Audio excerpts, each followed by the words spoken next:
Eso echó luz sobre el funcionamiento del sistema punitivo y se llegó fácilmente a la conclusión de que están los que están no por los delitos cometidos, sino porque son vulnerables al sistema punitivo, y hay otros que somos invulnerables al sistema punitivo. Entonces finalmente se distinguió esto de criminalización primaria y secundaria. Sabrán ustedes que criminalización primaria es simplemente un acto legislativo, esto es tipificar como delitos determinadas acciones, o si quieren de otro modo, establecer que una conducta es el antecedente de una pena. Es un acto meramente legislativo. Y la criminalización secundaria, es decir, el proceso de captación de una persona de carne y hueso a quien se le atribuye un delito criminalizado primariamente. Se advirtió, por un lado, es fácil advertir que el proceso de criminalización primaria es un proceso de criminalización selectivo, y es selectivo pese a que no tenga nombres propios. Es cierto que dice el que matare a otro, el que se apoderare y el que abusare sexualmente, y no tiene nombre y apellido.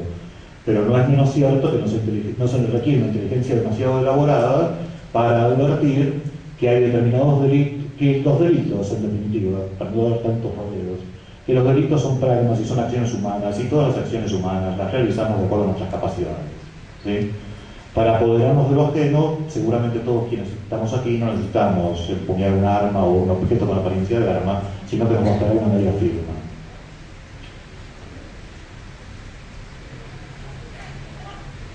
Y entonces también se puso de relieve que era un ejercicio ostensiblemente desigual de poder, porque eran captados finalmente las personas vulnerables al poder punitivo, que yo lo digo de otro modo, digo que son captados los que perdieron en el reparto de bienes, ¿sí? Cuando el Estado repartió en sus múltiples formas, repartió los bienes, algunos quedaron excluidos de ese reparto y ganaron el reparto de males del poder punitivo. Esto es, si lo circunscribimos finalmente a lo que aconteció a partir del siglo XIX, antes fue distinto, no porque no fuera selectivo, sino porque la selección operaba de otro modo, empezó a operar sobre lo que se denominaron las clases peligrosas, ¿sí? El título de una monografía o de un concurso en la Academia de París del 1800, las clases peligrosas. En síntesis, entonces, vulnerables, autores que perdieron la cobertura, ¿sí? No vulnerables o vulnerables circunstanciales que perdieron la cobertura política, y algunas obras toscas, qué sé yo, sabrán todos el caso de este odontólogo que no era analfabeto, que no era habitante de villas, era un universitario que mató a toda la familia, ¿sí? Barrera, ¿sí? Pero bueno, era el autor de una obra tosca. ¿Qué otro podía hacer que no fuese él quien mató a la mujer, a la suegra, a las hijas, etcétera? Conocen más o menos la historia de Barrera. Barrera era un bolsón, la casa de Barrera era un bolsón del matriarcado, ¿sí?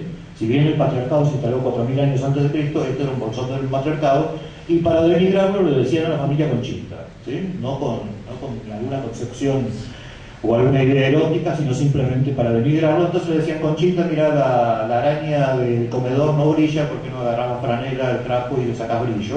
Y un día le dijeron lo mismo: mira, Conchita, hay hojas acumuladas en la canaleta de desagüe del techo, sacadas porque va a rebasar. Y el tipo, no sé por qué, pero recordó que en un lugar de la casa tenía una escopeta de repetición cargada de caza, agarró, mató a todos. Y entonces, cuando aparecieron los muertos, era más o menos obvio que era él, pero él tenía como coartada que estaba con una mujer en el hotel de alojamiento, es decir, cerró el ciclo de la incredulidad. Tenía el nombre y apellido, digo. Entonces, por eso se dice en criminología las obras toscas o las óperas toscas, donde es claro, tienen los que no tienen cobertura y los que pierden cobertura, digamos, los que pierden cobertura en un determinado momento. No es muy difícil, no, en nuestro país no es muy difícil ver algunas personas que pueden ser procesadas hoy o condenadas hace 3 o 4 días y no perseguidas antes. Digo, no, salvo que se vio una campana sanguchera, se puede advertir esto.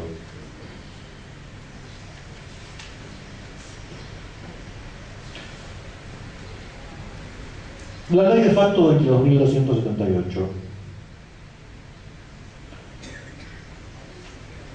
Esta ley, como todos saben, es fruto de la última dictadura cívico-militar y eclesiástica. a los fines que nos interesan tiene cuando menos dos o tres inconstitucionalidades. Si quieren, antes cuento sucintamente cómo sería el tema en el derecho internacional de los derechos humanos para advertir la relación de tensión. Porque es sumamente sencillo, sencilla la regulación.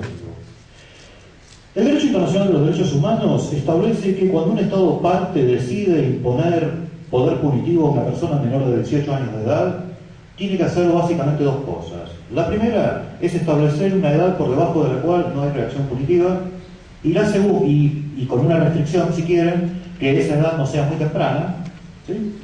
Primera cuestión. Y la segunda cuestión que tiene, lo segundo que tiene que hacer es, si efectivamente entonces decide criminalizar por debajo de los 18 años, tiene que establecer un proceso especial, una respuesta especial y órganos especializados. Esas son las tres cosas que requiere vinculado con la especialización, con lo específico, con lo diferente. La ley de facto 22, ahora sí la ley de facto 22.278. Este producto de quienes usurparon el poder en 1976 viola los dos principios que establecen el derecho internacional de los derechos humanos. Del siguiente modo. Por un lado, posibilita la aplicación de poder punitivo ilimitado, encubierto, si quieren con cosmética tutelar, para la faja etaria que hoy podríamos sostener por debajo de los 18 años. Al momento de su dictado era hasta los 21 años. ¿Sí? Hoy podríamos sostener que es hasta los 18 años. Esto es una respuesta fundada en razones tutelares. Y la segunda intervención que facilita o que posibilita esta ley, entre comillas, es la respuesta punitiva manifiesta sobre una faja etaria de 16 a 17 años o 18 incompletos, como quieran, que es una aplicación de poder punitivo manifiesto, no se discute, no se niega, mejor dicho, no se niega, no se oculta que es poder punitivo, por eso digo que es manifiesto, pero es de aplicación diferida cuando la persona alcanza los 18 años de edad y que, salvo dos cuestiones, implica la respuesta punitiva de adultos. Esas dos cuestiones son, primero, la posibilidad que tiene el órgano juzgador de no imponer pena. Y la segunda es la posibilidad de que, en caso de que considere que resulta necesaria una pena, pueda reducirla en la escala de la tentativa. Salvo esas dos cuestiones, el resto implica ejercicio de poder punitivo de adultos. Verán entonces, confrontando con lo que dije antes, que viola los dos principios. No puede haber respuesta punitiva o respuesta de coerción, si quieren, coercitiva, por debajo de una edad, y la hay, porque la faja etaria es de 0 a 18, digo bien, de 0 a 18. He leído ayer leía en el diario de aquí que empezaron unas indagatorias, que ayer habían empezado unas indagatorias a personal policial de una alcaldía donde había personas de 14 o 15 años, creo que era, aparentemente no acusadas de delito alguno, que murieron. Bueno, digo, de nuevo, el derecho internacional de los derechos humanos proscribe la aplicación de poder punitivo por debajo de una edad, y esa edad la determina el Estado parte, con la única restricción de que no sea muy temprana, ¿sí? En Argentina la edad es 16 años. Y por otro lado, la respuesta punitiva tiene que ser diferente y no lo es. La Fundación Sur interpuso un habeas corpus colectivo y reparador en favor de personas no punibles, es decir, menores de 16 años al tiempo de los hechos, que se le podrían imputar. Enfatizo que se le podrían, ¿no? Porque son no punibles. Que se le podrían imputar y que estaban privados de la libertad. Mediante este habeas corpus, la idea fundamental del habeas corpus es básicamente lo que acabo de decir. Si hay una edad por debajo de la cual no puede haber respuesta punitiva, explíquenme cómo hay privados de la libertad menores de 16 años. Si las razones son proteccionales, se olvidaron lo que dice la 26061 y todas las leyes o sistemas de promoción y protección de derechos que establecen que jamás puede haber una respuesta en protección de derechos que implique la privación de libertad. ¿Se olvidaron de eso? Eso es el planteo, básicamente. Como no podía ser de otro modo.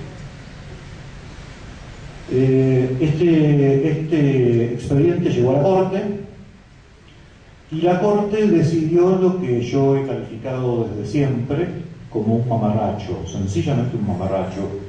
Hay pocos mamarrachos de la Corte Suprema, uno es este. La Corte en la sentencia dijo dos o tres cosas. La primera cosa que hizo fue recurrir a algo que criticaba, ¿no? Alguien experto en falacias le diría incurrió en el tuquoque. Tuquoque es la locución latina que implica que dicen que dijo César cuando vio que entre sus matadores estaba su hijo Bruto, ¿no? Tú también, hijo mío.